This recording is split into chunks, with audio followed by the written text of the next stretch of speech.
Hey guys, this is Joe coming live from my kitchen table. Let's take a look at some last mile solutions, often expensive part of your network.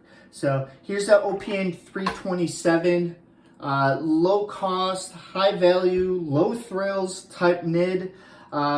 This one's set up with SCUPC. You can get SCAPC, comes with cable retention. It's going to come with 3 different type of grommets for grabbing your riser cane, microduct, your flat drop, whatever your case may be.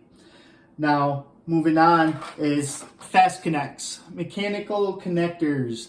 AFLs, their average loss is going to be 0.2 dBs. And for reflection, you're going to be around about 50 dB. You can also get them in SCAPC where the reflectance then goes to 55.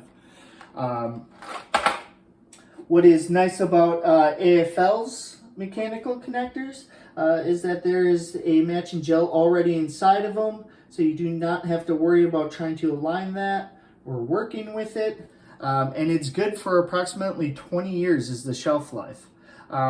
So I've got that boot slid on, and at this point it's much like splicing fiber.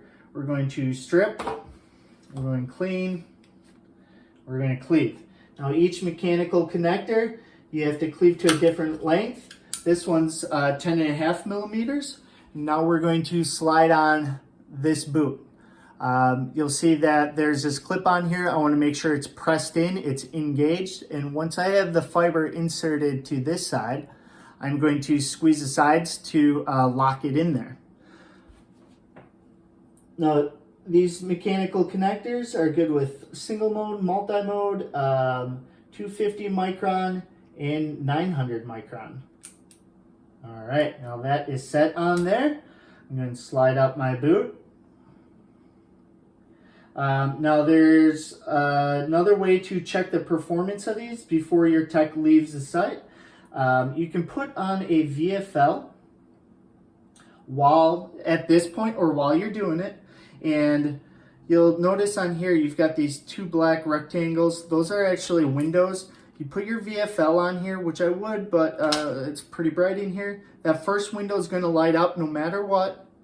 And if that second window lights up, you've got a secure connection, and it's time to turn your customer up. Thanks, and have a good day.